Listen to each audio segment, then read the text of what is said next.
Right, good evening, everyone. My name is Heather Deer, and I am the Director of Family Engagement here at William and Mary. Thank you so much for joining us for this, our first in our fall edition of our Family Engagement webinar series. Very excited. Tonight, we're going to kick off the series talking about all things involvement for your students, and really what that finding yourself and finding community looks like here at William and Mary. I have a real panel of experts here that are joining us to talk about these opportunities and how you can have great conversations with your students and support them along the way. So I do want to give them plenty of time to get started. I will remind everyone that we do have questions using the Q&A feature here in Zoom. So if you think of questions along the way, please feel free to drop those in the Q&A and we'll take as many as we have time for at the end.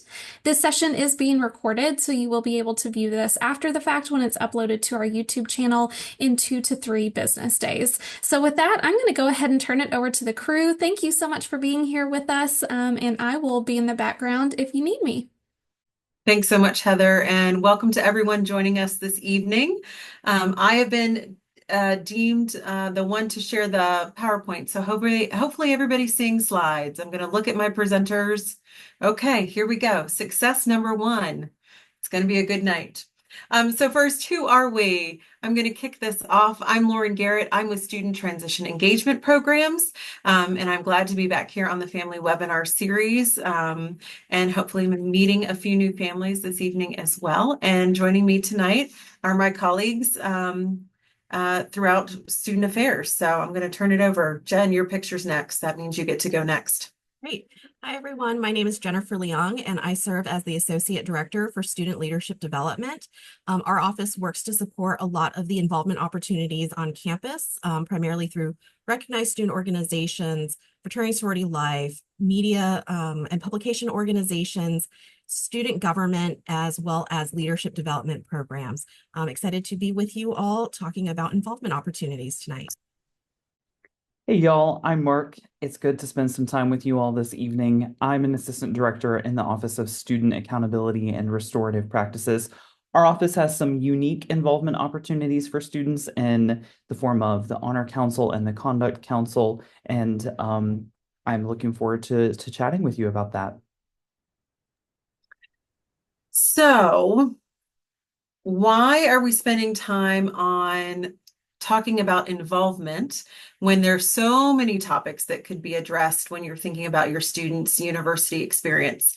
Well, and that's because from where we sit, involvement matters. Student transition engagement programs is often known as the people who do orientation, but we're so much more. We are ultimately hoping that your students are going to find their people, their places, their things while they're here. Part of how we do that is that we help them find, form, and focus their university experience, because to us, involvement, being an engaged member of our community, means that you're going to persist.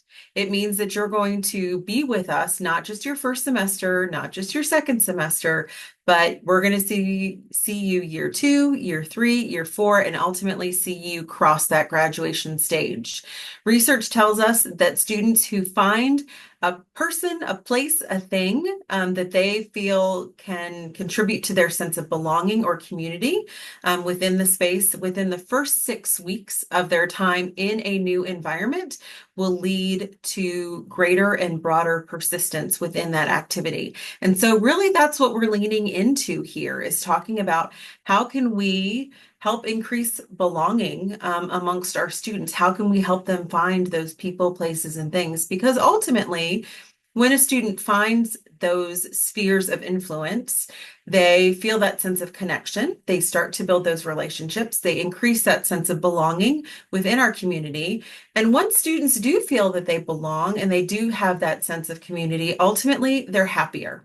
And when our students are happier, our families and their supporters are happier. And when they're happy and everyone's happy, then ultimately William and Mary as a broader community is happy.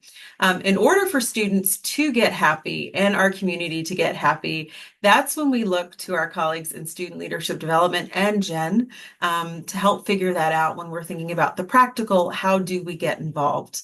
So Jen, going to turn it over to you. Great, thanks. So I like to think of involvement at William and Mary like one of the largest buffets in Las Vegas. There's so much to choose from, and sometimes it can feel really overwhelming, and folks don't even know where to start. And so we like to encourage people to start with 3 good questions, just to have some intention and to have a plan, right? Like, let's make out a plan of let's skip the salad bar, let's get straight to the crab legs type of situation. So what are the areas where our students want to go first, and really directing how they're exploring involvement opportunities. So one of the first question we like them to think about is, what are they curious about? Who are the people, where are the places, the causes, the events, etc.? Like what captures their interest? What captures their imagination? What do they want to learn more about? Then we want them to maybe think about developing skills or knowledge or insights. And so that might be a current issue, a topic. Maybe they have a hobby or an area of interest that they never had the opportunity to explore while in high school, because maybe the hometown didn't have opportunities around that idea or that interest, or maybe the school didn't offer that. And so now's an opportunity to maybe develop or try something new. And then also, most or importantly, is what energizes or restores their well-being. At the heart of it, we also want their involvement to be fun. And so we want them to be able to go into their involvements and have it be an outlet for them, a positive outlet that helps them find energy, helps them get excited so that they can approach their academics and their other obligations with energy and in a sense of calmness if possible. And so we really want to help them find energy and be well. So after students have thought about those things, Lauren, next slide. Here's where they would go to then explore. So now that they have a plan, here's where they can actually dig into finding those outlets and those involvements and those opportunities. So the primary one that I'm always going to talk about because I work very closely with it is TribeLink.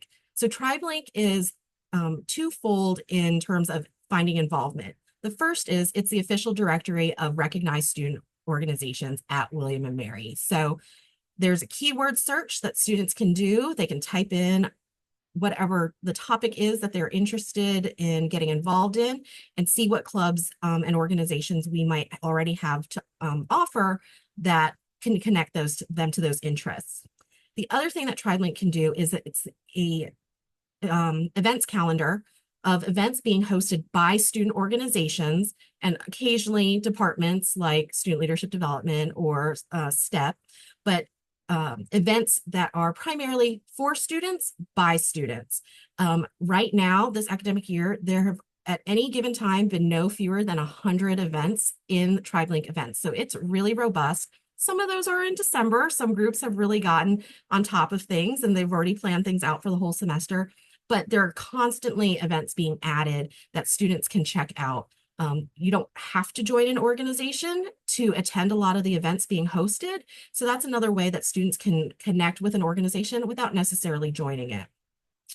Involvement is also more than clubs and organizations. I think the most common perception of being involved on campus is that you join clubs or you join organizations, but you can find involvement, as Lauren said, you can find your people, you can find your place, you can find your community in other areas through undergraduate research. So we encourage students who are interested in doing that. They can go out to the Charles Center to learn more about undergraduate research opportunities.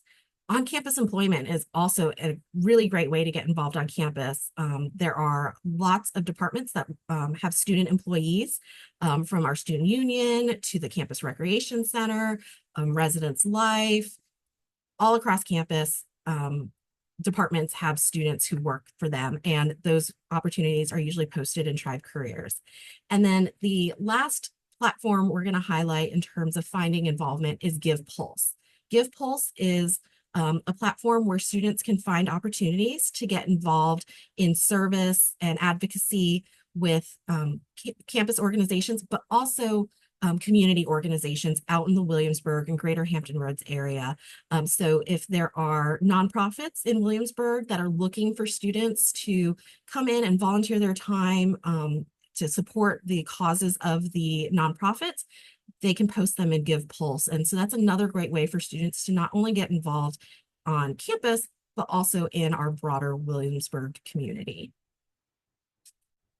Okay, so now your students have a plan and they know a little bit about the logistics of how to get connected to these different kinds of involvements.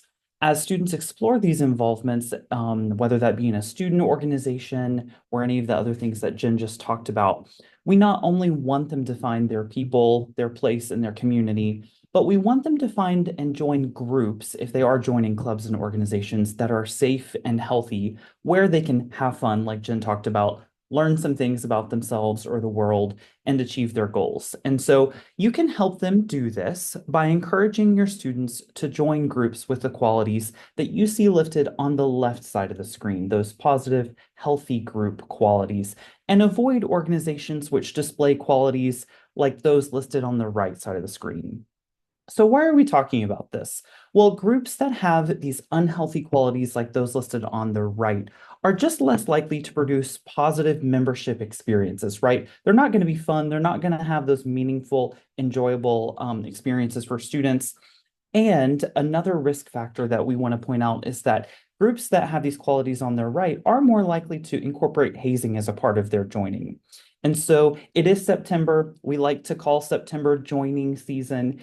And as students are looking to find and join groups, hazing is a risk that we want to address. And so we want students to be fully informed about what it means to join and maintain membership in an organization. And so as part of that, we want to empower you to know what kind of questions to ask your students and what kind of things to listen for when you've got your student talking to you about what kind of things are you involved in on campus. If you're starting to hear things about a really intense organization with a lot of activities that may be required, or students aren't being given a lot of information about practices that they might be expected or required to do, that might be a red flag. That doesn't necessarily mean it's hazing, but that might be something that we want to key into for a group with unhealthy dynamics.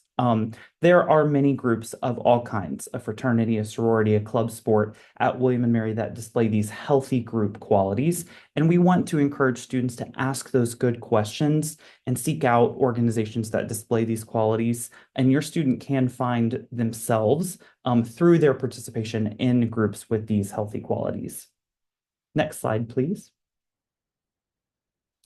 So we just want to do a little plug for the Hazing Prevention Coalition at William & Mary. Some of you may have read in Senior Vice President Ambler's recent email to first and second year families, September's a busy time for group recruiting and joining. Most students will have safe, positive, healthy experiences, but we want to prevent all instances of hazing wherever it may occur. And so we do have a dedicated group of professionals across campus who actively engage in students in trainings and workshops to help them identify and respond to hazing. So we want you as families and supporters to also understand how to identify and respond to hazing as well. So on the hazing prevention website listed here, you'll find resources specifically tailored for parents and families, as well as a hazing report form. If something just doesn't sound quite right, you can submit that, as well as an organizational conduct history, which we encourage you and your students to just peruse as they're making their joining decisions this September. And lastly, follow along, of course, via Instagram to stay tuned to hazing prevention at William & Mary. So, Mark, I don't know if I should be disappointed that you don't have a Facebook page for the coalition, because that's what I'm on. I know the youth are on Instagram, but I'll be slogging my way through Instagram to get updates on the coalition's work. So thank you for that. So something that always sort of pops up when we talk about involvement is how do I support my student getting involved on campus? How do I help ensure that their experiences are as positive as possible without necessarily getting in the way? You as supporters of college students know that sometimes asking too many questions might not yield the depth of answer that you might want. And sometimes you know that asking too few questions might not yield an open conversation that you desire.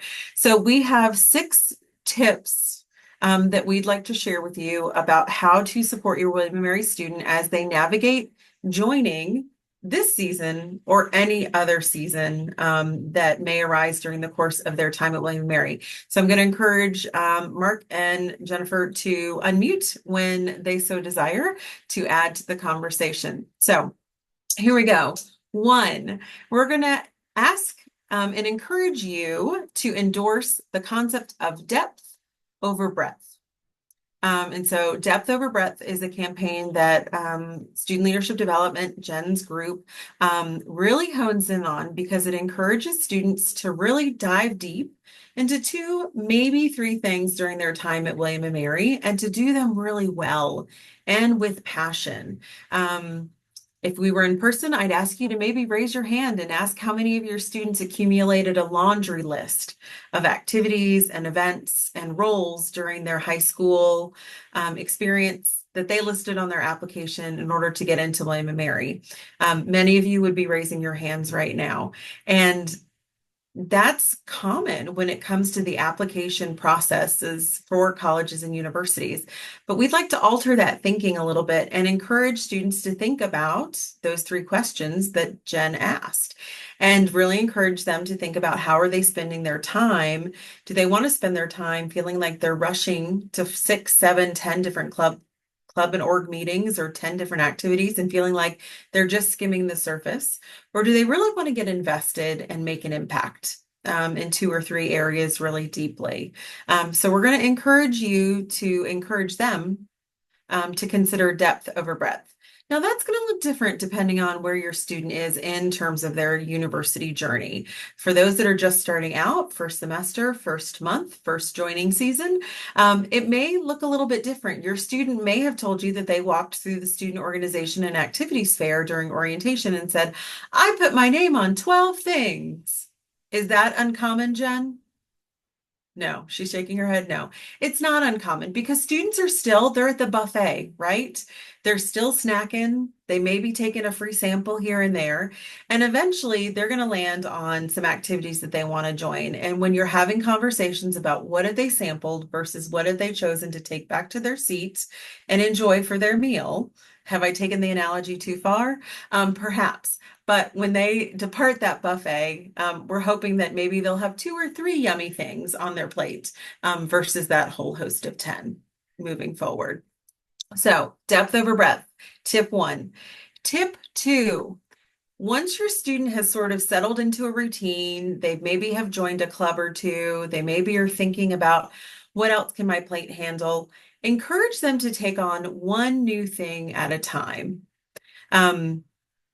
This time of year is often when I find as I'm transitioning my closet from summer to autumnal gear as we move towards sweater weather here in Virginia, hopefully sooner rather than later. I start thinking about the adage of I add 1 new thing to my closet. What is 1 thing that I'm going to give away or donate? And sometimes student activities, sometimes involvements operate in a very similar way. So as your students start to think about what are they adding to their plate, encourage them to think about how they're adding those things and what does that really mean for the time that they're spending and other facets. If your student decides to take on campus employment because they have a few extra hours a day, have a conversation with them about what does that mean? What's the ripple impact? Does that mean there's less time studying? Does that mean there's less time socializing? Maybe they say, no, nothing really changes. It's just more time that I get to spend with my friends or working in my research lab or getting to know a new favorite faculty member. As long as everything seems to be falling in that right-hand column, or excuse me, the left-hand column of positive attributes that Marc talked about, then adding those activities 1 at a time is probably a good, safe choice for your student as they're navigating the university experience. 3rd, encourage and rally around your student trying something new or different. This is the time for them to do something that maybe they know that they're absolutely no good at. Intramurals are a great example of this. a lot of our students will start to experience in their hall communities, their residence hall communities, their hall councils putting together residence hall wiffle ball teams, or give me some other random spike ball and all these other sort of different athletic intramural sports competitions. And students often will say, like, I don't know if I'm any good at it. Who cares? Right? We want to have fun. We want to enjoy the company of others. We want to try something new. This is the time to sort of spread those wings. And it's not just something as simple, perhaps seemingly as simple as joining an intramural team, but sometimes it's about the ability to laugh at ourselves and to recognize that we don't have to be 110% perfect all the time. So trying something new or trying something different also allows your student a chance to be a little bit reflective about their skill set, and to think and really hone in sometimes on their strengths. You know what? I wasn't really good at wiffle ball, but I was really good at keeping score. I was really good at being a motivator or a cheerleader for the team, right? So figuring out what their strengths and having them hone in on those, because those are transferable skills that they can take into other arenas. And so you never know until you try. So encourage your students to take on something new and different. And sometimes that's even about clubs and organizations. If your student was one of those who had the laundry list of organizations and they walked through the org fair and they're telling you that they put all of those laundry list organizations back on their plate and also found this newer thing, this new one thing that looks sort of different or interesting, maybe encourage them to take on that one thing to try it. To really stretch the brain, and to think about doing something a little bit different, to see who they might meet and where they might find interest or success. So that's number 3. Number 4, validate that change can take time. For many of your students, at the start of a new semester means a new schedule, might mean new living arrangements, might mean new roommates or new community members. And there will be different dynamics in play. And so as folks are navigating new dynamics, new communities, remind them that settling into a routine or figuring out the new normal won't necessarily happen overnight. And this is the same when it comes to joining a club or an organization. Sometimes it'll take a little while before the fit feels, quote, just right. And so encouraging students to not necessarily just give up the first time there's a hurdle or a roadblock, but to keep persisting. If this is something they want to do, if this is a group that they want to be part of, having them consider sort of, who can I talk to help navigate? If it's a membership requirement, maybe they're a little worried about not having enough time to study for an exam, because they're worried about attending a new member meeting. Talking to the folks that are leading those processes and explaining concerns and leading with values, right? Like, I value having enough time to study. Is it possible for me to make this up in a different way? And if they get an answer that maybe doesn't feel true to the values, then they reevaluate whether or not that's an organization that they want to be part of. But ultimately, encouraging students to think about the fact that, it may take a little bit of time for them to find the people, places, and things.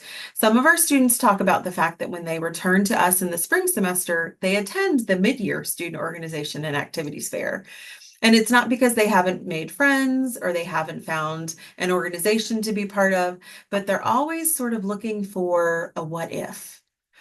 Or they might be saying, I found friends, but I feel like there's still a better group for me. And so that self-exploration is not something that just happens first semester. It is ongoing. I don't know how many students we work with over the course of their time with us, where it'll be in year 3 or even senior year that they'll finally say, I found it. I found my people. I found the thing that I want to do for the rest of my life. And now that might seem a little extreme, but sometimes it takes the trial and error.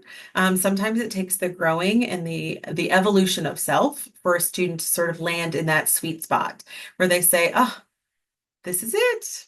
And now let me see how this meshes with my academic coursework and how do I make this my career long-term. Again, for those that might be on the webinar who are working with junior or senior level students who maybe are still a little bit tentative about people and places and the passions, encourage them to stick with it, and encourage them to keep trying, because change will take time. Second to last, advocate for boundaries. We talk about our values as an institution. Marc talked about the fact that we want students to have positive membership experiences, positive membership joining experiences. And our students really need to remember that what they are bringing to an organization should be valued. And if they don't feel that something is in alignment, they are well within their right to step back and say, thank you, I'm going to try something new. But boundaries also go towards the fact of time management. And so if a student is thinking about what are they going to add to their plate, what are they going to take off, encourage them to think about, when are they sleeping? What are you studying? So many of our students want to do so many things. They want to take on the world and they want to do it overnight and they want to make a difference. But we have to remind ourselves and remind our students that they also need to take care of themselves as well. And there are clubs and orgs that do that in spades. When Jennifer was talking about TribeLink and the number of clubs, what are we, almost 500 now? A number of those clubs focus in on healthy behaviors. So, and a number of those activities are open to things like mindfulness and yoga and self-reflection and creative thought and writing, and arts and crafts and all of those things that you're sort of like, oh yes, that's what we do to take care of ourselves. Those can also be done in club format alongside others who value similar things. And so encouraging students to think about their boundaries, and also what are they adding to the plate? What are they taking off? And what might be a good or not good fit for them. And then lastly, we want you to encourage your students to participate in campus traditions. The number of students that participate in convocation as both first year and returning student, it's amazing. Traditions on campus are not just for new students. Traditions on campus are for all of our students, whether they're undergraduate or graduate level. And we really want students to engage and involve themselves in the life of the university. And so sometimes our students will say, I'll go to that tradition. I'll go to ULOG next year. Or I'll go to convocation and cheer next year or charter day. But at some point in time, these are the moments, these are the milestones, these are the traditions that really make up the university and reinforce that sense of community. And so, as you know about things coming up in our university calendar, thanks to Heather and her terrific family engagement newsletters, encourage your student, ask your student, are you going to these things? Are you celebrating? What are you doing the first day of classes? Did you go out on the terrace and take your first day of class picture for me? What are you doing the last day of class? Are you going on the Sunken Garden and participating in the carnival? But showing that you know sort of the calendar of events that are happening within the university life cycle will hopefully encourage your student to engage with us on that level as well, because there's so much opportunity that's happening broad scale that we don't want them to miss out on those opportunities to network and to socialize too. So 6 ways for you to support your William & Mary student getting involved, in addition to the variety of resources that Jennifer talked about, and opportunities to engage. Heather has been monitoring our Q&A and has been monitoring if any questions come through. So we're going to open this up now, I think, to a little live Q&A session if anyone has any thoughts. Thank you, Lauren. Thank you, Marc and Jennifer. We have plenty of time for folks to submit questions if they do have any questions. So just drop those into our Q&A feature here in Zoom. But you talked about really great things, and I want to highlight just a few. So I have a few questions of my own. So let's see here. One, I do want to give everyone on the call an opportunity to just shamelessly plug something. So each of the professionals on this call represent areas that have really unique engagement and involvement opportunities for students. I'm going to go first, and then I will turn it over to the panelists. So as many of you are aware, Family Weekend is next weekend. Very excited to see many of you on campus. Family Weekend cannot happen without volunteers. And so Give Pulse was one of the resources that was mentioned earlier where students can actually seek out volunteer opportunities. If you're not coming to town or you are coming to town and you want to experience the joy of your student checking you in for Family Weekend, there are plenty of volunteer opportunities for Family Weekend. We can't make it happen without students. And then also, Family Engagement is a really dedicated team of one full-time professional, myself, one part-time graduate assistant, and 3 undergraduate students, and we are always looking to add undergraduate talent to our team. So I always recommend that students keep an eye out on those student employment opportunities because it's a really fun way for students to get connected to something that maybe they didn't know. I don't think any of my undergraduate student employees thought that they would be working to support parents and families, but they love it, and we're very thankful for the work that they do. So I will turn it over. Let's start with Marc. I'm really excited to hear about your unique involvement opportunities. Sure. Thanks, Heather, for this opportunity. We do have unique involvement opportunities in student accountability and restorative practices. We provide an opportunity for students to interface with both professional administrators at the university and their peers in a different way than a lot of organizations or clubs or other involvement opportunities might.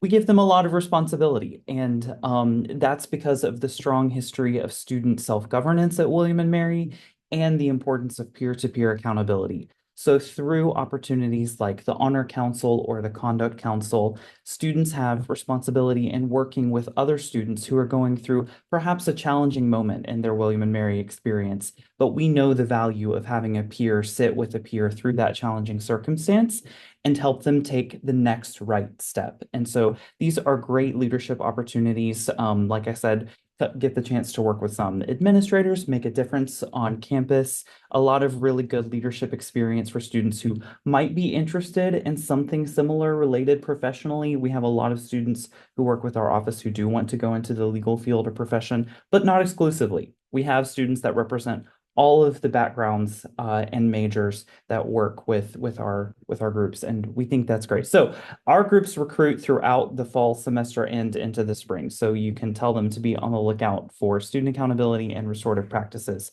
opportunities.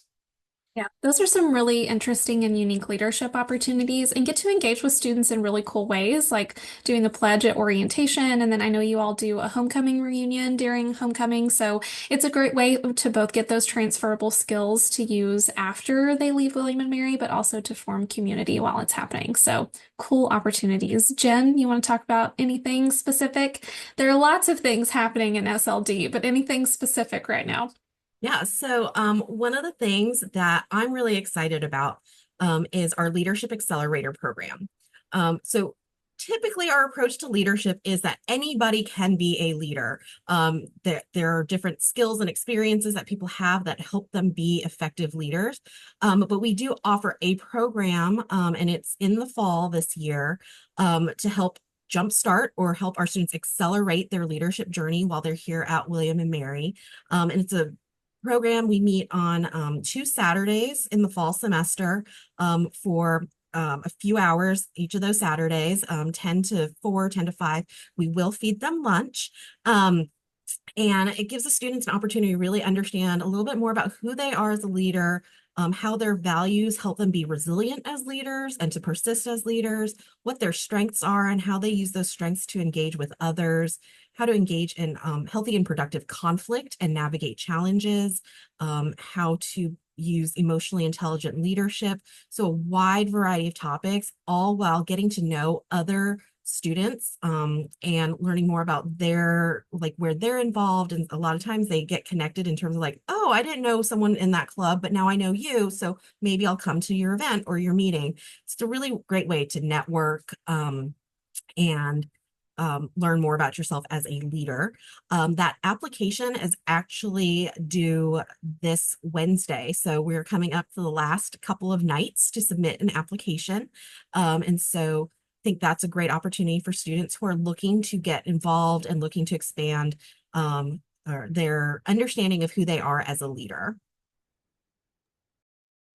I think Lauren also mentioned it too. I know for many of our first year students, they get that exposure to our registered student organizations through the Organization and Activities Fair. There is a mid-year one, and I will include it in all of the family newsletters so you'll know when that's coming up. So I think the timing of that too is really great so that students can settle in that fall semester, and especially if they're a returning or upper class student, maybe they want to explore some new and different opportunities as they think about the rest of their William and Mary experience. So keep an eye on those newsletters. We do our best to share all of those great involvement opportunities for students. So, Lauren.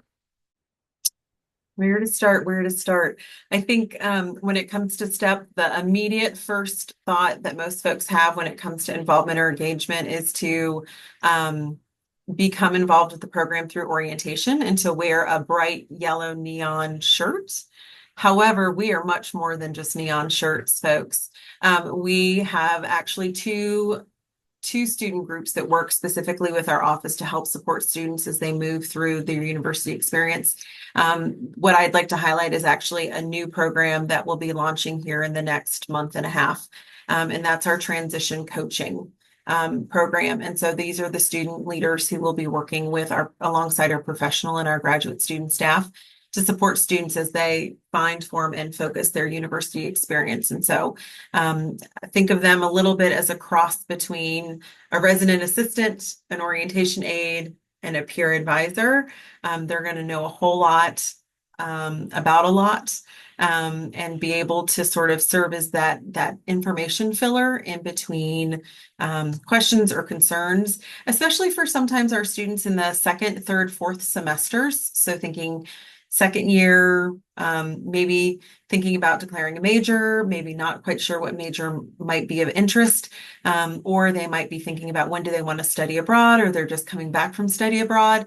So the transition coaches help students navigate when sometimes there are just great opportunities or great questions that they have and may be a little bit intimidated sometimes to go directly to professional staff, but want to bounce an idea off of a peer. Marc talked about his student leaders recognizing the importance of that peer-to-peer interaction. Jen was talking about the Leadership Accelerator program and students building the connection across clubs and organizations and building that peer-to-peer trust. And it's no different with our group in the sense of students often rely on each other to form opinions, to figure out and make decisions. And so becoming a transition coach just seems like a very natural way for some of our students who want to help leave a legacy or support students in maybe ways that they didn't see themselves being supported, especially during some of their bigger transitions. So excited about that opportunity coming out over the course of the next few weeks. So tell your students to stay tuned. Sounds like another great opportunity for students. That's the theme. They're wonderful opportunities. I loved Jen's reference at the beginning that this is much like a buffet at Las Vegas. There is a buffet of options, and that's why we want to help give you the tools and language to be able to help your student in case maybe they're not necessarily finding that spot. So you can reference some of the things we've talked about. We do have a few questions that have been submitted, so I'll go ahead and turn to those now. And anyone can take a stab at answering this. So, can students work on campus if they're not receiving financial aid? Yes. We're all nodding our heads. Whether or not a student is receiving financial aid or is eligible for federal work study, there are employment opportunities for students across the university spectrum, typically at an hourly wage. We do pay a minimum wage here at the university for students that is fairly competitive with the local community. Typically, the first Thursday of each semester, there's an on-campus employment fair. That's where a lot of our frequent flyers on Tribe Careers will gather in one space to be a one-stop shop. If your student missed that or is still looking, Tribe Careers is where it's at. And if all else fails, if they have an interest in a specific area, maybe they're really liking the work they're doing in the geology department, what's to hurt to go up to a faculty member or staff member and say, "Hi, do you have any student employment opportunities that I might be able to take advantage of?" I know that we've had a number of students do that for us in our office, and that's in a lot of cases, that's how opportunities are built, are created. So if a student doesn't know, it's always good to just ask. Great answer to that question. I did share in the chat a link to learn more about student employment at William and Mary, so you can dive into those details if you have any other questions. Our student has studied French. Is there a French group? If not, how do students start a club? I'll take that one. So I actually had to just double check TribeLink because I didn't want to give wrong information. But no, we currently do not have a French club. We have Italian, close, but not quite. The way that a student would start a new student organization, we do have an information session that walks students through the entire process, how many other new members that they would have to have included, how to write a constitution, what benefits organizations receive as a result of being a recognized student organization, and all of that. So we actually did our first information session of the new school year earlier today.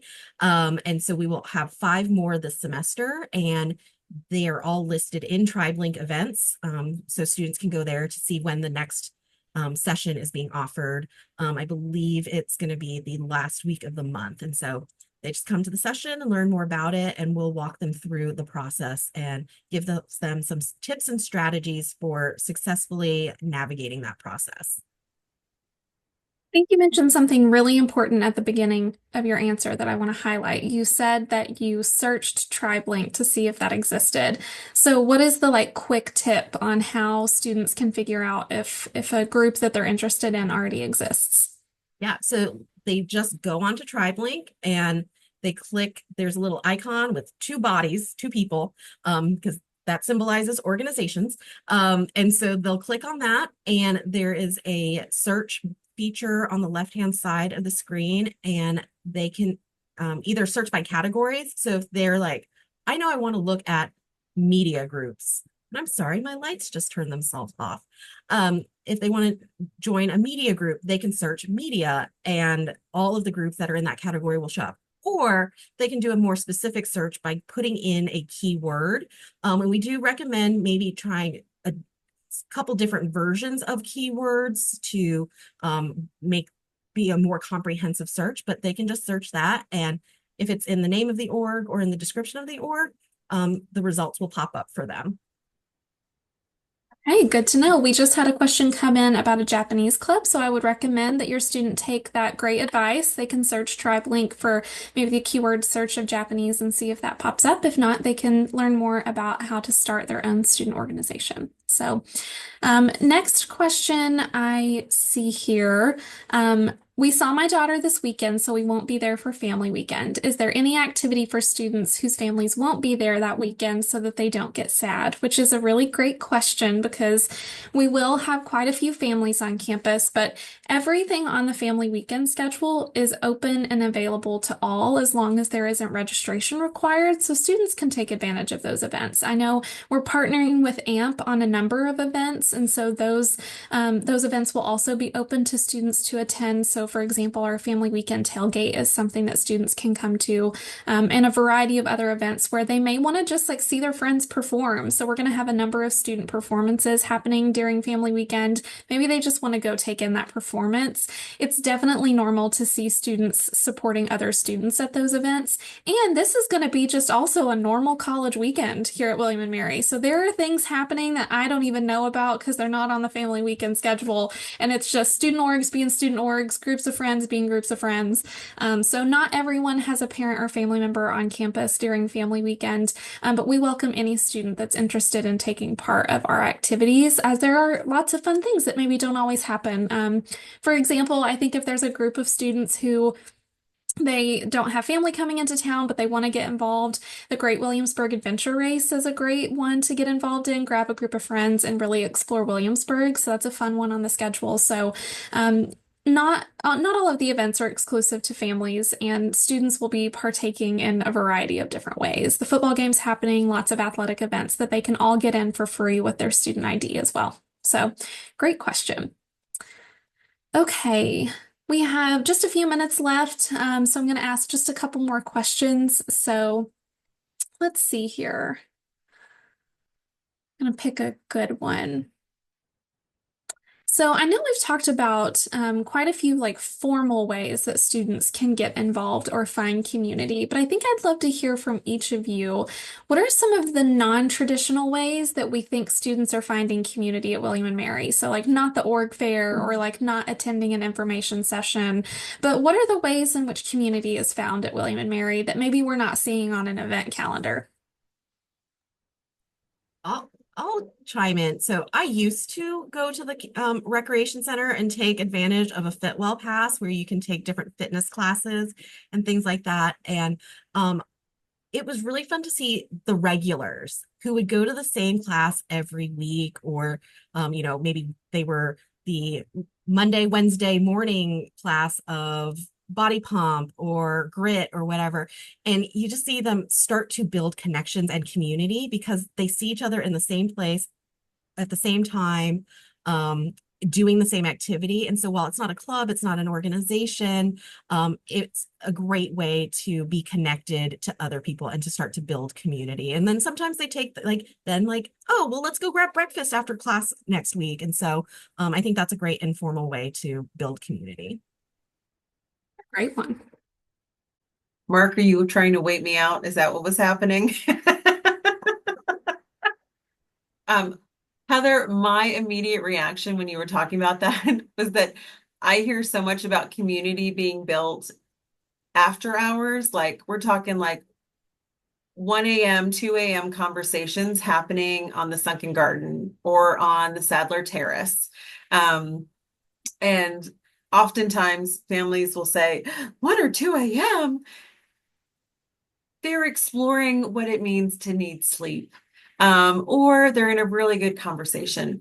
But those informal gathering spaces really do call to them when they just need a little bit of time alone or to people watch, just to be in community with others. So I think the Sadler Terrace has its own reputation of being a hotspot on campus. The Crimdale Meadow, which is between the Sunken Garden and the Crimdale Bridge, is a nice little sort of lit spot of rurality on campus. So there are usually some Adirondack chairs. Sometimes you'll see blankets put out and students will be laying and sort of reading. Just very low key spots where students just sort of sit and be.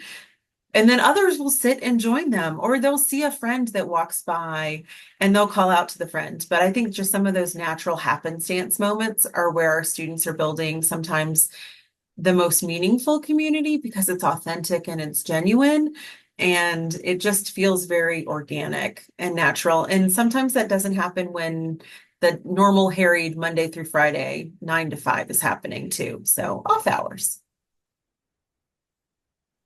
I agree with Lauren. I think space has a really special meaning at William and Mary, and our students take advantage of it. And so the building, the Sadler Center, where there's a lot of things happening at all times, students will find spaces to share. And maybe that's because they need a spot to eat lunch, or maybe that's because they need a spot to just do homework. And so there's authentic community built there. I will also say some of the ways that we see students finding involvement and finding things to do is by tracking down where did that free t-shirt come from, or where did that food come from? Because oftentimes that is how organizations will recruit. And so your student might be on the hunt for a specific, piece of swag or merch or item. And so you never know what a group you might end up joining because you liked the things that they were giving away. That's really a great pro tip. And students typically pick up on that pretty quickly. So if they see someone carrying something fun or that looks to be free, they're like, where did that come from? And then that's what draws them in.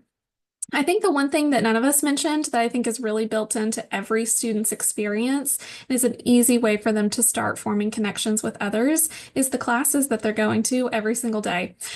So I think sometimes we forget that that is inherently a built-in part of their community, that they can look to their left, to the right, the person seated in front of them or behind them, and start a conversation, to say hello, to offer a smile, to ask, how are you finding this homework assignment? And would you you want to go to the library and work on this together? That's a really great way for them to start finding connection. If it feels uncomfortable for them to step out of their comfort zone and attend an event alone, or to ask somebody to go sit with them at lunch, just looking to their left or their right and trying to strike up a conversation with a classmate. They have something in common. They're studying the same thing. Maybe they're experiencing the same, like, I truly don't understand what I'm supposed to be doing on this assignment.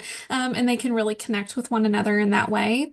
And then as they start to progress in their academic career, that community will grow even stronger as they narrow their focus and they're taking classes with similar folks. So I remember, I know everyone's experience is different, and I just remember my academic classes being a place where I found real unexpected community outside of the more traditional ways that we've talked about this evening. So just want to acknowledge that there's a built-in system there as well. And maybe we just start thinking about class in a different way. It's a built-in network for all of our students. So I think my last question, just to wrap us up, would be, what is one piece of advice you would give to families as maybe they're having those phone calls, those FaceTimes with their student? Maybe student expresses, I just can't seem to be finding my space at William and Mary. What's one piece of advice that you would give to families as they engage in those conversations to really arm them with good questions or good support resources to offer their student? I'll start us off while the panel thinks. Something that Lauren mentioned, I will really, really piggyback on, which is I think a lot of our students at William and Mary are so intelligent and motivated, and they're the hardest of workers, and they want to be good at what they do, but it is so okay to do something just because it's fun. So I think asking those open-ended questions about what are you doing that just like sparks joy, or what is the thing that's really going to help you find happiness, whether it's, I think thinking about that differently is like successful involvement is what for you? Is it joining an organization, becoming a leader? Is it just having fun on the weekends, just doing something that really makes their heart happy? I know many of us have probably experienced that, moving to a new city, starting a new job, joining a new community, and thinking through how on earth am I going to find people or find connection. And I'm going to look at Marc right now. We're on a recreation cornhole league together, and I am really bad at it, but I have a lot of fun. And so just thinking about how can our students maybe let go of the, I need to be good at my involvement, and think about, I want to enjoy my involvement, and really think about those questions as you're having conversations with your student. I would say encourage them to reach out for help, and don't be afraid to ask for assistance or input. They've got a lot of great built-in resources, and I think a lot of times they don't want to admit that they need help, or that they're struggling to find friends and community. And so, like, go talk to the RA, reach back out to the orientation aide, the OA, because they'll help you connect, and they'll help you give tips on, like, here's some strategies. I think, like, doing that ask, and not being afraid to ask for help can be a way to, can be something that can be good for your students. I can go next, and I won't comment on your cornhole skills and abilities, Heather, and that way you don't have to comment on mine. But what I would say is, although we started this conversation with plan for how you want to get involved, I think a good piece of advice that has really resonated with my experience is that you can't plan for every opportunity. You just don't know what door might eventually be open. And that's hard for a lot of our students who like to exercise a maximum amount of control in their lives. But like Heather was talking about, with those natural connections through class, a connection with a professor might open for research, or a job that we've talked about, a campus employment, might open a door that a student would never have thought about. This could be a professional opportunity for me, until they have that one moment. And so, building off what Lauren said, with if you encourage your student to lead with their values, lead with what's important to them, what they're interested in, I fundamentally believe that those opportunities will manifest themselves for your students. This is going to sound a little kitschy and perhaps antithetical to what we've been talking about this evening, but I do think it's okay for students to learn how to be individuals in a group setting. It is okay to go to dinner by yourself once in a while. It's okay to walk across campus by yourself. I think sometimes we give the impression that at college you need to be constantly surrounded by people. And as Jennifer's face is showing, not everybody necessarily wants that. And while I hear that students, they want companionship, they want friends, and they might still be searching, but I think it's okay to reassure them that sometimes experiencing things on your own can also be very affirming to our ability to navigate change and challenge as an adult. And it can also be really affirming in our own skills to be able to cope and to be resilient. And so, if your student is resilient, if they are coping, then they are doing a lot of what Jennifer and Marc have chatted about and Heather have chatted about, in the sense of they're asking for help. They're being open to opportunities, and they're taking in all the resources that they have at their disposal. So I think it's okay to also reassure that it's okay to not always go to dinner with a friend group. It's okay to have your own schedule and to do things on your own path, provided that you're following your heart, and where your passion is leading. That was really great advice. I think the last thing I'll close with there is, families, as you're having conversations with your students, maybe you, as you think back on your life, maybe there's been a moment where you had to put yourself out there or try something new to find community. And I think all of your students would value hearing your advice about how you found connection, and really talking through those experiences with them.